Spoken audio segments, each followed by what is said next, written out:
So you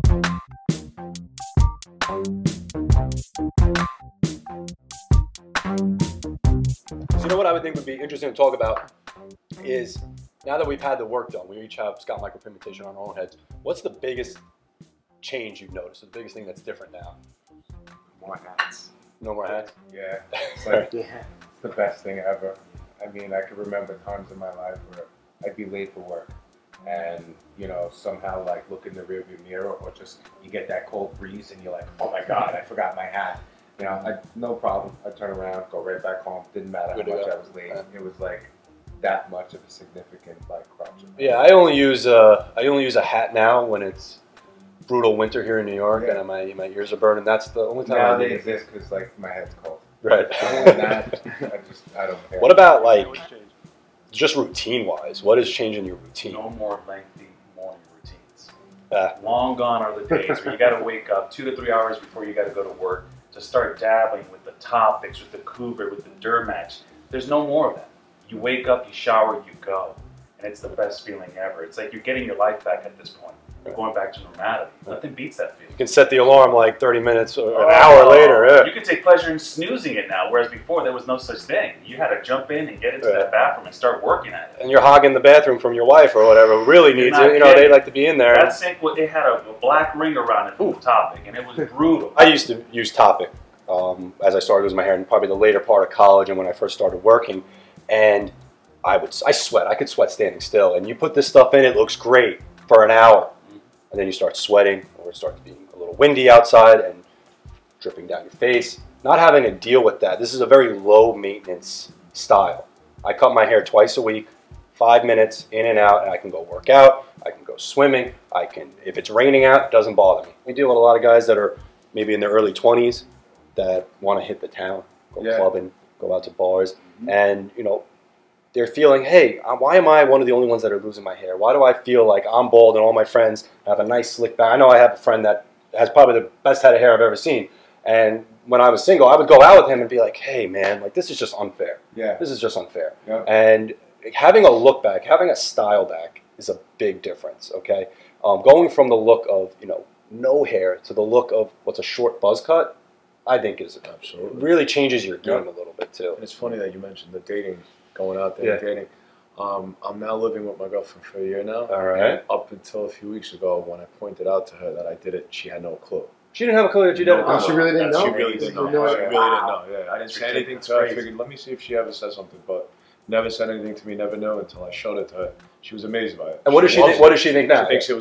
She thinks it's amazing. You see a lot of these guys, like, you know, some of them don't disclose a lot of what's going on in their life, but like you see all the wedding photos and stuff like that. Like I've had clients come in, like last minute sessions, like asking me to like squeeze them in, not realizing, you know, that it's not an immediate thing that they could walk in on, only to find out that like this guy's wedding is in like 2 days.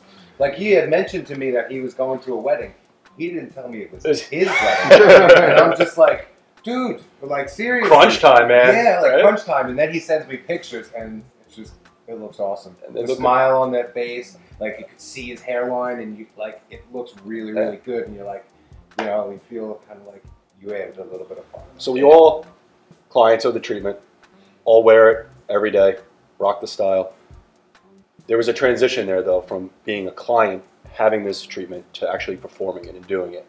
And I know we all feel blessed to be able to give back what we received and be able to provide this to people that were in the same situation as us. So I'd like to really quickly discuss what sparked that transition. After you sat in the chair, had the treatment on, what led you to want to do this for a living? I guess giving back that same feeling, you know? I mean, I like helping people. I really enjoy working with my hands. At the time, I was spending a lot of time with my son, you know, just being a dad. And I don't know, I wanted to really get back into work and, you know, give back after, you know, this change has such a significant impact on my life. Just seemed like the right thing to do. And you really, I mean, we all really love what you do. And you tell me every day, like, man, I love this job. Yeah, I absolutely do.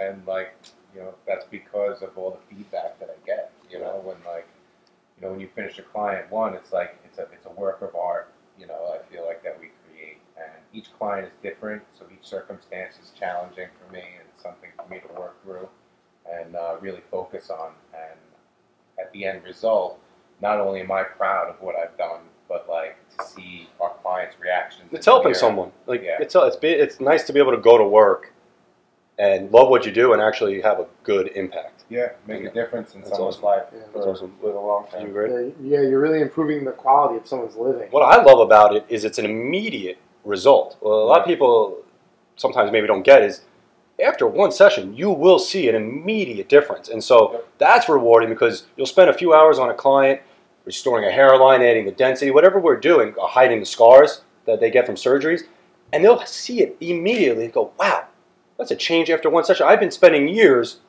using the Rogaine, using different types of cover-ups that don't work, or taking pills that are just not growing my hair back, and in 3 hours, you gave me the look of hair. Right there and then. It's that priceless reaction. Once they take a look in that mirror after that session, they see that you brought me back. Right. Yeah. Right. Nothing beats it. Right. So much so that like recently we've experienced a few clients like coming in with hats on and stuff like that, and we've got a collection in the office. Oh yeah. People walking out like forgetting their hat. Yeah. You've been around here for a long time because you are and still are an active barber as well from doing this. What made you want to, add this to your skill set? I mean, for me, like, I know how I felt after I got it done. I felt fantastic. I felt, so much energy. I just felt great about myself. So I see all these other men in the barbershop that were feeling the way I used to feel. And I'm like, I want to help you out. Right. That's what made me get into the business. Right.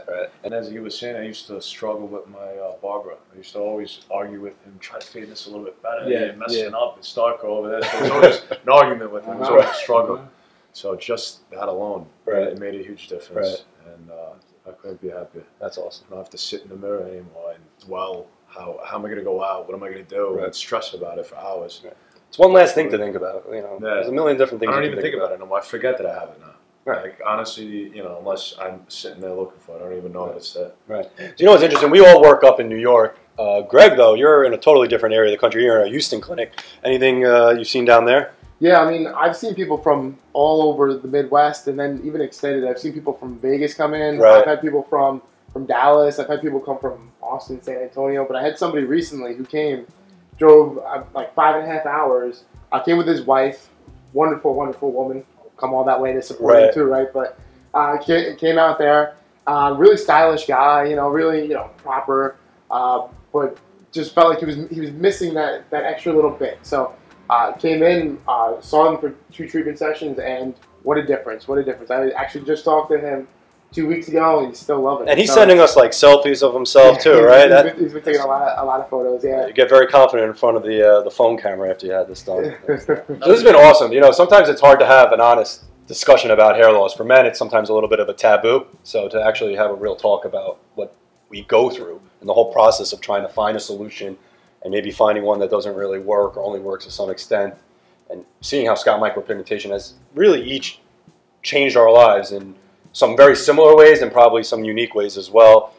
Hear from you.